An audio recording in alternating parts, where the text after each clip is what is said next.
कछुए की एक ऐसी प्रजाति जो 150 साल पहले विलुप्त हो गई थी, अब उसको उसकी मूल धरती पर वापस ले जाया गया है। अब यह कदम न सिर्फ वन्य जीव संरक्षण के लिहाज से बल्कि इकोलॉजिकल रेस्टोरेशन, क्लाइमेट प्लानिंग और साथ साथ साइंस लेड गवर्नेंस का भी उदाहरण प्रस्तुत करता है। जी हाँ, हम बात कर रहे हैं फ्लोरियाना आइलैंड पर।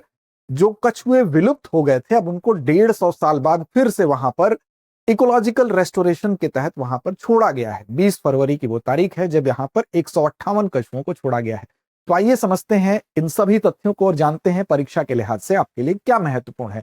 तो देखिए, ये महत्वपूर्ण इसलिए ही है कि ये प्रजाति कछुओं की जो है बड़ी होती है, काफी इनका जो आकार है वो बड़ा होता है, लेकिन ये विलुप्त हो गए थे। और गैलापागोस जो आइलैंड है उसी का एक पार्ट है फ्लोरियाना आइलैंड। अब वहां पर ये कछुए मूल रूप से पाए जाते थे, लेकिन 150 साल पहले विलुप्ति के कगार पर पहुंच गए थे या विलुप्त हो गए थे। लेकिन उनके अवशेष पाए गए किसी अन्य आइलैंड पर। अब वहां से उनके डीएनए के आधार पर यह पाया गया, तो उनको नियंत्रित परिस्थितियों में फिर से उन कछुओं को जन्म दिया गया और उनको ले जाके उनकी मूल धरती पर, जहां पर ये मूल रूप से पाए जाते थे, फ्लोरियाना आइलैंड पर, यहां पर आप देखिए 150 साल बाद इनकी वापसी हो रही है। तो 20 फरवरी को 158 कछुओं को अलग अलग हिस्सों पर इस आइलैंड पर ले जाकर छोड़ा गया। अब इसमें अगर आप देखेंगे तो ये पुनर्स्थापना जो की गई है, ये वैज्ञानिक दृष्टिकोण से काफी महत्वपूर्ण है। और इसमें सहयोग कौन कर रहा है, तो इसमें लीडरशिप किसकी है, तो गैलापागोस नेशनल पार्क निदेशालय और गैलापागोस कंजर्वेंसी इसमें क्या कर रहे हैं, नेतृत्व कर रहे हैं। और साथ साथ इसमें सहयोग नासा का भी मिल रहा है। अब इन सबके सहयोग से नासा परियोजना में सहयोग कर रहा है, वो पृथ्वी अवलोकन जो डेटा है उसके माध्यम से सहयोग कर रहा है और विलुप्त प्रजाति को फिर से उस जगह पर बसाना ही उसका उद्देश्य है। लेकिन सवाल उठता है कि आखिर ये कछुए विलुप्त क्यों हो गए थे, इन कछुओं के विलुप्त होने का कारण क्या था। तो चलिए जरा पृष्ठभूमि की तरफ चलते हैं। दरअसल 19वीं सदी की अगर बात करें तो 19वीं सदी के मध्य में व्हेल पकड़ने के लिए कुछ नाविक यहाँ पहुंचते हैं और उन नाविकों के साथ यहाँ पर शुरुआत होती है इन कछुओं के शिकार की। सिर्फ उस शिकार ही इसका एकमात्र कारण नहीं था, बल्कि उन नाविकों के साथ उनके शिप पर पहुंचते हैं कुछ चूहे, कुछ सुअर, जो कि ऐसी प्रजातियां होती हैं जो कि बाहरी आक्रामक प्रजातियों के तौर पर जानी जाती हैं। अब ये क्या करती हैं, ये जो बाहरी आक्रामक प्रजातियां हैं इन कछुओं के अंडों को डिस्ट्रॉय करती हैं, उनको खाने लगती हैं, नवजात कछुओं को खाने लगती हैं, जिससे कि इनकी संख्या बिल्कुल विलुप्ति के कगार पर पहुंच गई और ये विलुप्त धीरे धीरे हो गए।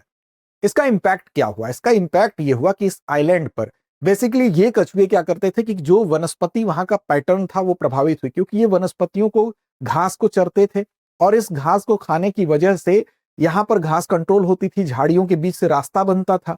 वो सारी चीजें इनके विलुप्त होने की वजह से प्रभावित होने लगी, घास बढ़ने लगी, झाड़ियां बढ़ने लगी और साथ साथ वहां का जो संतुलन था वो पूरी तरह से प्रभावित होने लगा। ये कीटों को खाते थे तो पूरा का पूरा जो पारिस्थितिक संतुलन है वो बिगड़ने लगा।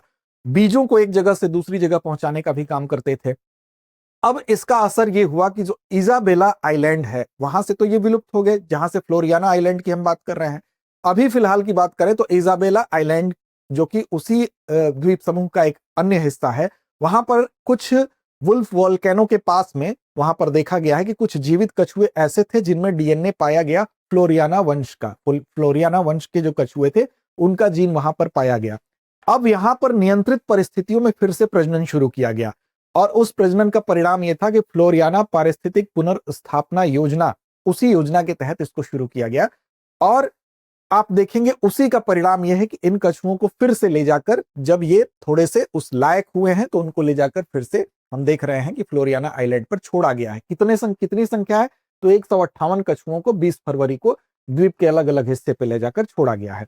अब इसमें अगर आप देखेंगे तो 60 साल में 10,000 कछुए जो है वो आपको दिखाई देंगे कि वो यहाँ पर गैलापागोस आइलैंड यानी जो द्वीप समूह है यहाँ पर छोड़े गए हैं। यानी उनके लिए, कछुओं के लिए ये एक आदर्श स्थिति यहाँ मानी जाती है।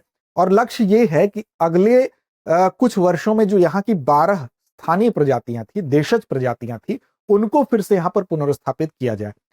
इसमें अगर इस नासा की बात करें तो नासा की तरफ से जो सैटेलाइट सहयोग कर रहे हैं, लैंडसेट और टेरा, ये जो नासा के जो 2 सैटेलाइट हैं ये इसमें सहयोग कर रहे हैं। अब इसमें 158 कछुओं को छोड़ने के साथ साथ इंपॉर्टेंट आपके लिए एक चीज और है, गैलापागोस आइलैंड, जो कि गैलापागोस द्वीप समूह की अगर बात करें तो इसमें कई द्वीपों का एक समूह है। कहां पर स्थित है, सबसे पहले ये देख लीजिए, तो प्रशांत महासागर में इसकी स्थिति है, यहां पर स्थिति है। इक्वाडोर से आप देखेंगे तो लगभग 600 मील की दूरी पर यह स्थित है। गैलापागोस आइलैंड अगर कुल मिलाकर इस द्वीप समूह की बात करें तो लगभग इसमें 19 द्वीप हैं। छोटे बड़े द्वीपों की संख्या मिला दी जाए तो 19 द्वीप हैं और 17,000 वर्ग मील में ये फैला हुआ है। भूमध्य रेखा के दोनों ओर है, यानी ऊपर और नीचे दोनों ये इसका प्रसार है।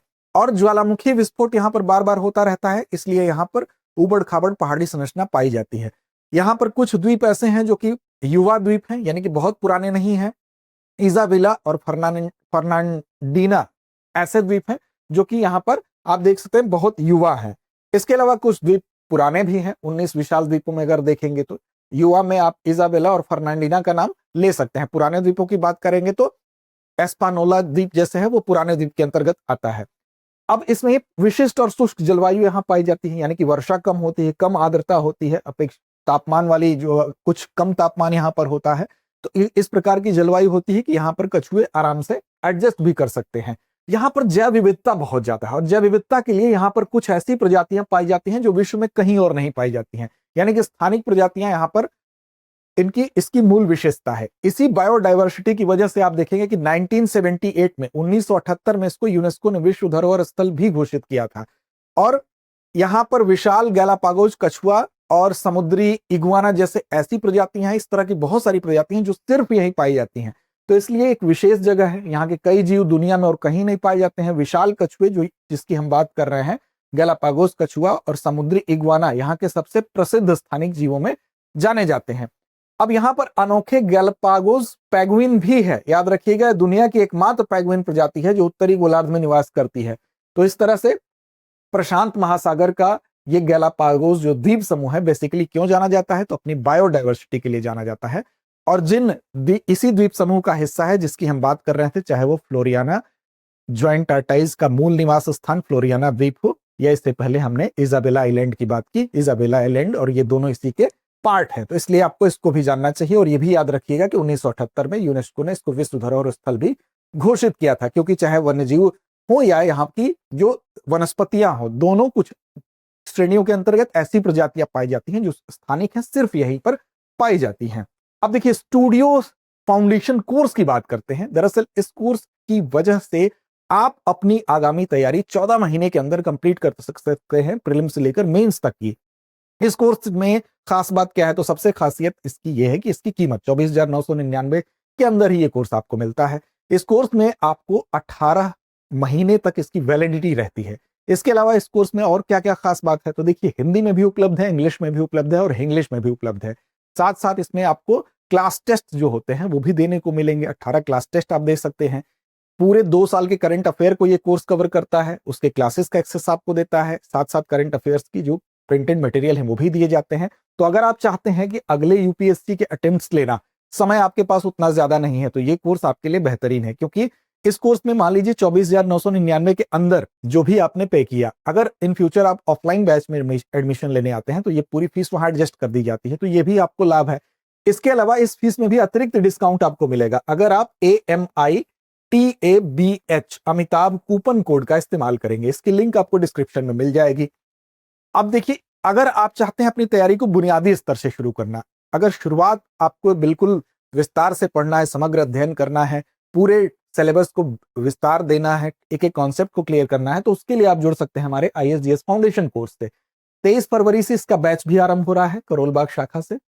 अब देखिए, इसमें क्या खास बात है, तो इसमें आपको हर विषय खंड के प्रिंटेड नोट्स मिलेंगे, उत्तर लेखन के लिए 24 टेस्ट मिलेंगे, 3 साल तक करंट अफेयर की यहाँ पर क्लासेस मिलेंगी, 1200 घंटों की 500 से ज्यादा कक्षाएं मिलेंगी, मासिक मैगजीन की होम डिलीवरी है, प्रैक्टिस सीरीज है, मेंस कैप्सूल है, बहुत सारी इसकी अन्य विशेषताएं हैं। कुल मिलाकर अगर एक समग्र अध्ययन आपको चाहिए तो इस कोर्स के साथ आप जुड़ सकते हैं। और अगर आपको इसकी वैलिडिटी आप देखें तो 18 से 20 माह में संपूर्ण पाठ्यक्रम को ये कवर करता है, यानी कि पूरे डिटेल में इसमें पढ़ाया जाता है। इसके लिए भी आप हमारे दृष्टि लर्निंग ऐप को डाउनलोड कर लीजिए। और मन में अभी भी कोई दुविधा है तो 87501 पर आप कॉल भी कर सकते हैं। चलिए अब अभ्यास प्रश्न की तरफ चलते हैं। गैलापागोस द्वीप समूह कहाँ स्थित है? विकल्प ए अटलांटिक महासागर में, ब्राजील के तट से 600 मील दूर। विकल्प बी प्रशांत महासागर में, इक्वाडोर के तट से लगभग 600 मील दूर। विकल्प सी हिंद महासागर में, श्रीलंका के पास, या भूमध्य सागर में, ग्रीस के निकट। तो इस प्रश्न का जवाब कमेंट बॉक्स में दीजिए। लड़ते रहिए, अपने लक्ष्य की ओर बढ़ते रहिए। अब एग्जाम की तैयारी को और बेहतर करने के लिए हमारे चैनल को लाइक, शेयर और सब्सक्राइब करना ना भूलें।